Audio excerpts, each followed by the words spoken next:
আমি কাউকে উস্কানি দিচ্ছি না, আমি কাউকে গ্যাঞ্জাম করার জন্য উৎসাহিত দিচ্ছি না। আমার প্রাণপ্রিয় ভাই ও বন্ধুরা, আওয়ামী লীগ সরকার ক্ষমতায় থাকাকালীন অবস্থায় ইসলামী আন্দোলন বাংলাদেশ কি ভূমিকা রেখেছিল, চরমনাই মাঠে ময়দানে কিভাবে লড়াই করেছিল, একটু দৃশ্য আমি আপনাদেরকে দেখাতে চাই।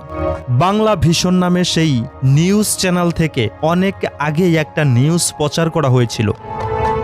সেই নিউজটাকে কিন্তু অনেক কাটছাট করা হয়েছে। পুলিশের সাক্ষাৎ এখানে নেই। চরমনের মুরিদরা কি স্লোগান দিয়ে রাজপথে নেমে এসেছিল সেই কথাগুলোকেও কিন্তু এখন কাটছাট করা হয়েছে। অনেক আগেই আমি এই নিউজটা দেখেছিলাম, কিন্তু এখন আগের মতো এই নিউজটাকে আমি আর খুঁজে পাচ্ছি না। তবে যতটুকু পেয়েছি ততটুকুই আপনাদেরকে দেখাচ্ছি। এই নিউজটা দেখার পরে আমি আপনাদেরকে খুবই গুরুত্বপূর্ণ আর ইম্পর্টেন্ট কিছু কথা বলবো। আমি আবারও কথাটাকে বলে দিচ্ছি, আমি কাউকে উস্কানি কিংবা গ্যাঞ্জাম করার জন্য উৎসাহিত করছি না। আপনারা দেখুন এই ভিডিওটি। মুক্তাঙ্গনের দখল নিয়ে সন্ধ্যায় পুলিশের সাথে সংঘর্ষ হয়েছে চরমনাই পীরের রাজনৈতিক দল ইসলামী আন্দোলন বাংলাদেশের কর্মীদের। এতে পুলিশ সহ আহত হয়েছে 100-র বেশি। গ্রেফতার করা হয়েছে কমপক্ষে 200 জনকে। মামুন রশিদের রিপোর্ট। সন্ধ্যা 6টার দিকে জাতীয় পার্টির সমাবেশ শেষ হওয়ার পরপরই মুক্তাঙ্গনে অবস্থান নেয় ইসলামী আন্দোলনের হাজার হাজার নেতাকর্মী। এ সময় তারা সোম ও মঙ্গলবার মুক্তাঙ্গনে 144 ধারা জারি ভঙ্গ করার পায়তারা দিলে পুলিশ বাধা দেয় তাদের।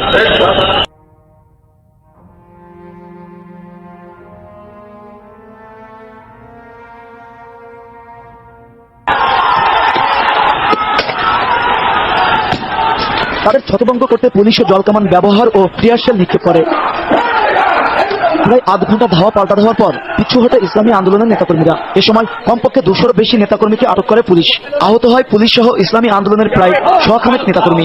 সরকার যতক্ষণ পর্যন্ত তার এই নারী নীতিমালায় কোরআন হাদিস বিরোধী যেগুলো আছে সেগুলো সংশোধন যদি না করে, তারা এই ফতুয়ার ব্যাপারে শিক্ষানীতির ব্যাপারে না করে, তাহলে সেখানে কঠোর অবস্থান নেব।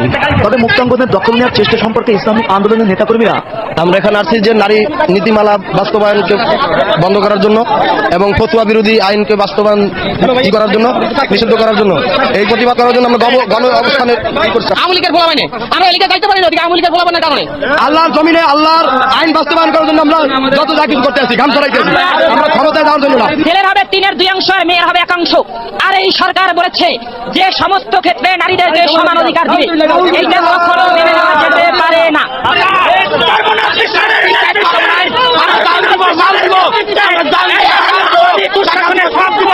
এর আগে সোম ও মঙ্গলবার মুক্তাঙ্গনে গণ অবস্থান কর্মসূচির ডাক দেয় ইসলামী আন্দোলন। এর পরিপ্রেক্ষিতে ওই 2 দিন সেখানে 144 ধারা জারি করে প্রশাসন। সংঘর্ষের পরপরই মহানগর উত্তর ছাত্রলীগ একটি মিছিল বের করে সেখানে।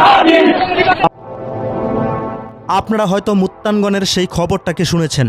পুলিশ সহকারে চরমনের মুরিদ 200 জনের মতো আহত হয়েছে। 100 জনের উপরে মানুষকে গ্রেপ্তার করা হয়েছে। এই ভিডিওটার মধ্যে দেখেছেন তা। আমার প্রাণপ্রিয় ভাই বন্ধুরা, আপনারা কি নিউজটাকে একটু ভালোভাবে খেয়াল করে দেখেছেন? ইসলামী আন্দোলন বাংলাদেশের কর্মীদের স্লোগান ছিল কি? কি স্লোগান দিয়ে তারা এই রাজপথে নেমেছে? কি স্লোগানে তারা আল্লাহর হুকুমগুলোকে বাস্তবায়ন করার স্লোগান দিয়েছে? আমাদের বাংলাদেশে এমনও ইসলামিক সংগঠন আছে, তাদের স্লোগান হচ্ছে অশ্লীল ভাষা, অশ্লীল বাক্য।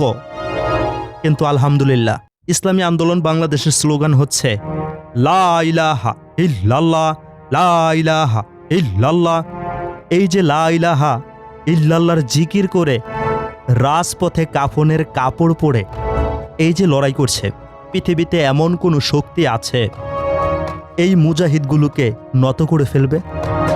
যাদের মাথার মধ্যে পাগড়ি বাঁধা, যাদের মাথার মধ্যে নবী করিম সাল্লাল্লাহু আলাইহি ওয়াসাল্লামের সুন্নত, যাদের 3.5 হাত বডির মধ্যে নবী করিম সাল্লাল্লাহু আলাইহি ওয়াসাল্লামের সুন্নত, যারা ইসলামের উপরে অটল আছে, দুনিয়ার এমন কোনো শক্তি আছে তাদেরকে দমিয়ে দেবে, তাদেরকে পরাজিত করে ফেলবে? লা ইলাহা ইল্লাল্লাহ এই স্লোগান দিয়ে যদি কেউ রাজপথে নামে, যত বাতিল বুতিল আছে তাদের কলিজার ভিতরে ভয়ের কম্পন শুরু হবে। আর যারা রাজপথে লা ইলাহা ইল্লাল্লাহ এই স্লোগান দিয়ে এই জিকিরে জিকিরে লড়াই করবে, তার শরীরের ভিতরে কখনো ক্লান্তি আসবে বলে আমি বিশ্বাস করি না। আমি মনে করি না তার শরীরের মধ্যে কোনো প্রকার ক্লান্তি আসতে পারে, তার ভিতরে বিন্দু পরিমাণে ভয় কাজ করতে পারে বলে আমি বিশ্বাস করি না। আর লা ইলাহা ইল্লাল্লাহ, লা ইলাহা ইল্লাল্লাহ এটা জিকির খারাপ সময়, দুঃসময়, লড়াই করার সময় তাদের জবানে আসবে, সবার জবানে আসবে না, না, না, না, না। যারা সব সময় এই জিকির করে নিজের জিহ্বাটাকে ভিজিয়ে রাখবে, তারাই কেবল যে কোনো মুহূর্তে এই জিকির করতে করতে সামনের দিকে অগ্রসর হবে। যাদের মুখে এই জিকিরটা আছে, যাদের শরীরের মধ্যে নবী করিম সাল্লাল্লাহু আলাইহি ওয়াসাল্লামের সুন্নতের আমলগুলো আছে, আল্লাহ পাক রব্বুল আলামিনের ফরজ বিধানগুলো আছে, পৃথিবীর এমন কোনো শক্তি নাই তাদেরকে নত করে দিতে পারে। আমার প্রাণপ্রিয় ভাই ও বন্ধুরা, আমি কাউকে উস্কানি দেইনি গ্যাঞ্জাম করার জন্য, কারো সাথে মারামারি করার জন্য। শুধু ইসলামের দিক থেকে আমি আমার ব্যক্তিগত কথাগুলোকে এখানে তুলে ধরেছি। যেই জাতি কাফনের কাপড় পরে রাস্তা নামতে পারে, তাদেরকে যদি কেউ তুচ্ছ তাচ্ছিল্যের চোখে দেখে, সে ভুলভাবে দেখছে। তার চিন্তা ভাবনার পরিবর্তন আনার প্রয়োজন। প্রাণপ্রিয় ভাই ও বন্ধুরা, আপনারা কি মনে করেন কমেন্টে লিখে জানাবেন। ইসলামী আন্দোলন বাংলাদেশের সৈনিকেরা যদি এইভাবে জিকিরে জিকিরে রাজপথে নামতে পারে, ইসলামকে বাস্তবায়ন করার জন্য পৃথিবীর এমন কোনো শক্তি নাই তাদেরকে দমিয়ে দিতে পারে। বেঁচে থাকলে গাজী আর বিদায় নিলে শহীদ।